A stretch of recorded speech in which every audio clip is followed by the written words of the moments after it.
Takže zdar lidi, dneska tady budeme mít video o tom, jak jezdit na koloběžce. Budeme mít 10 tipů, úplný začátečník.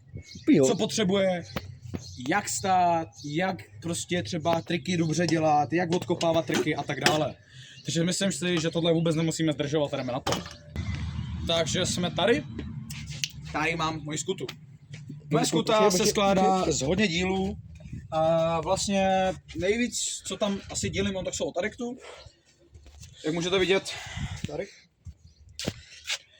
A nebudu tady nic sponzorovat, protože proč bych to dělal? Když vole, si musím platit sponzora k piču. To teda nic. Takže, máme tu Divine, kolečka, prostě brzdu, Ethic Grip Tape, vidlice Addict, Divine kolečko, červený, protože červený jsou prostě nejlepší a nejlevnější. No, takovou, že záslepku, ty vole, na záslepku. No, grip, jeden od Addictu a druhý od Slamu. A neřešte, proč to jezdím, já mám prdele samo za koloběžku, takže řídítka taky Addict. A koloběžka dohromady váží 4,9 kg. Počkej. A nebudu říkat, s kam ju mám, protože to slovo je nelegální. Takže první, co bych doporučil, je určitě si zjistit, jakou máte radši koloběžku. Street nebo park. Nejlepší je na začátek park a pak klidně přejdete na street, je to mnohem lepší. Protože máte větší prostor vlastně na nohy. A nebo, jak já říkám, park, street, ale pozor ještě tady za třetí, hybrid. Hybrid je vlastně to, že máte pokud parkový řídítka, nebo streetovou desku, anebo naopak, že máte streetový řidla, nebo parkovou desku. Nic víc v tom nehledejte, nic víc v tom nejde. Prostě, co vám víc padne, to si kupte, ale doporučuju vám jednu věc. Čau, zastaví. Ano. Dobrý. Chceš něco dodat? Je to tak. Takže, určitě bych doporučoval nejezdit v zimě, protože se vám kurví ložiska v kolečku. Víte, ale rucema se vám víte, co se pak bude dít? Tohle. Ano, a to nechcete. A to nechcete, vole. To nechcete. Já jsem streeták, mi to je jedno, že? Jo, jdeme tady píči. Takže, další věc, už třetí tip. Teďka to řeknu já, jak stát správně na koloběžce. Ano, máte dvě pozice. Pokud. Ne, 3. Levá noha dopředu. Jo, takhle. Nebo pravá, no. Takhle. A nebo pravá, což to není nic pro mě. A nebo takzvané kilo. No, jestli takhle jezdíte, tak nejezdíte. To vykazuje. To vyserte. Ne, kam. Jezděte si jak chcete, ale potom, jak budete dělat třeba, já nevím. Dobrý, co nečekám, že uděláš. Tak, když budete mít takhle nohy, víte, co se stane, když dopadnete? Tohle. A to víte, kolikrát se mi to stalo a i když stojím takhle? No, tu píčo, když se mi to stalo u Telipu, tak jako... Není to příjemný, ne? Můj mobil... Není to příjemný. To vám říkám na rovinu, není to příjemný. Vaše zádel, to nebude krásně bolet. Ale, takže, první věc. Zjistěte si, jak vlastně vám... První už čtvrtá, ne? No, tak jako první pozice, že? No, takže první pozice je regular. No. To je, že máte pravou nohu vzad. A goofy, že máte pravou nohu před. Pokud jaká strana vám víc sedí, to nechám na vás, protože goofisty jsou toto. A odrážíte se zadní nohou. Honzík je takový trošku jako, že... Ne, a odráží se přední nohou. Neodrážíte se zadní nohou. Ale tak byste se správně odráží zadní nohou. Jenom my se odrážíme přední, my jsme jiné oči. Tak prostě se odrážíte jak chcete, vole. Já kámo, rukama. No to nedělejte, vole, protože to je čipí. Takže. Ještě jeden. Žena? Dáme. 5, za páté. Ty vole, když budete ve skateparku, tak vy debilní děcka, vole. Hlava botník, jo. Když jedu a dělám třeba double. Když tam jedeš, víš co se stane? Dostaneš podržce, vole. Zdaj vesí, vole, snake edge zajba. Až jednou. Tak si to kurva uvědomte, vy debilní děcka. No, já už radši nic říkat nebudu, protože já bych tady vyslovil všechny typy, co jdou. Malý děcka jsou ty největší kůny. Takže prostě, prosím vás, rodiče, hlídejte si, co ty děcka. Běžte radši na hřiště, kde se můžou houpat na houpačce. Přesně. Nejezdit kámo s cyklokou. Do skateparku, kde vám to děcko akorát skopou na zem. A skopal kámo do kučky a vyhodí do koše. Udělaj mu takhle do ksichtu a víš co bude, konec bude, vole.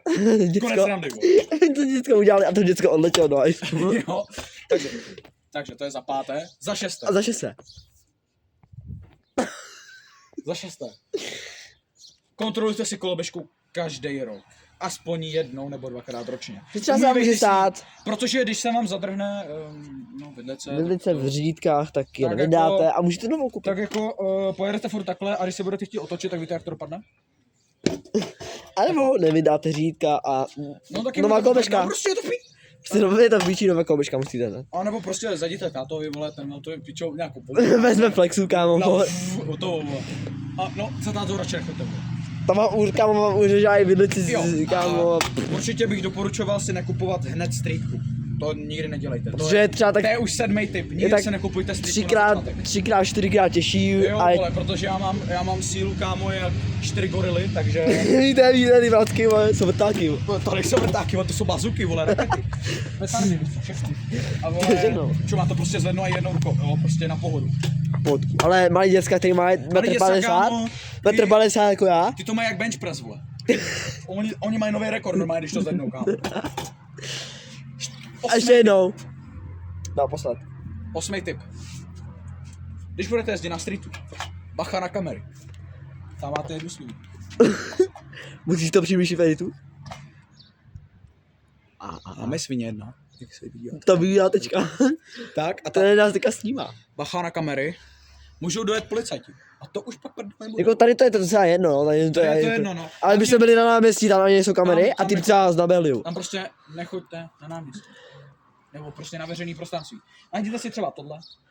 Mám tady dropík, mám tady kreatér, vole, ze kterého můžu skát. Kdyby to tam jelo, tak tam můžete dělat tady takovou bedničku. No, dá se říct, jo. No, prostě pohodička. Najděte si spoty, které vám hlavně vyhovujou, A který který se dá jezdit. tam nepřejede svatým, ty. Jakoby, když máte rozsekaný beton a budete tam zkoušet televy, dost možný se stane tohle. Jo, A pak položíte letíte do prdele. a položíte fast front flip. No, pak Máte new learn, kam? máte new learn, vole, sice praskej záda, skoro mrtvý, vole, ale po mrtvici dobrý, jinak. Takže, 10. tip a poslední. Kde máte, ne? Takže jsi řekl 8, teďka 8 byl. A jo, vlastně, tak 9. Neumíš počítat, no. To má Pokud schizofrenii, nemáte to veď. lokál, tak můžete jezdit na street. Pokud vaše město prostě celý zapíču, nemáte celý skatepark, No. tak choďte někde, kde nenabijete svatým a nemůžete jezdit poda. Hlavně si vyberte skatepark, který za něco stojí, jo. Hlavně ať to není plecháč, vole, že když se rozjedeš, tak tam praskne vrtá, jo. A nebo Tam že nejezdí. vyjdeš na bank a tak prostě ti to on- kopne, vole, že A má... on se rozpadne jak ligo, jo, prostě to ne. Najděte si třeba nejlíp dřevěný skatepark, třeba prostě, jo. No, ten je dobrý. Nebo Olomouc, ten není, myslím, Novou kámu, nejlepší skatepark Pardubice. Ty jsou tyhle, mega. vy, který jste z Pardubic, vole, shoutout, kámo, vy to máte. I když jsi tam nebyl, chtěl bych se tam podívat. Vy, který máte hnedka blízko Pardubice, ty vole, jeďte tam, kámo, serte na teda nic, zeptejte se samozřejmě rodit. Samozřejmě. Family friendly budeme, jo. A poslední tip, řeknu já. Vyberte si koloběžku, kterou budete mít přesně, jakoby tak Ano, pas. na pas. Pokud budete mít až ke Protože krku, budete tak mít takhle, vole, tak jako, já si nemyslím, že co dáte, vole, akorát poletíte na fast front flip. Já vám říkám, ten New Learn se nevyplatí dělat. A dáme ještě 11. A to začněte Dejte s like, lehkýma trikama. Ne, že tady budete hnedka triple kickles, jo. Tak když jste jako Tomáš Pekárek, vole, tak rovnou můžete jít jako a neskykle za fakt, jo, to tam nikdo nezakazuje. Jo, ale... Ale pokud jste začátečník, kámo, neumíte ani ryb, jo, tak prosím vás neskoušejte dva. Jo, neskoušejte No, nebo dva. 3, nebo Víte, co se třeba stane? quad brief flip, jo. A To bolí jak, to nebude hezký. to budete řvát, vole, volat pomoc, nikdo nepřijde, vole, skurvíte si nohu, vole, navždy, jo, budou z vás dávní, vole, to nechcete. To chcete. 12. tip, Nechcete dopadnout jako my dva. 12. tip, dejte like a odběr, zdar.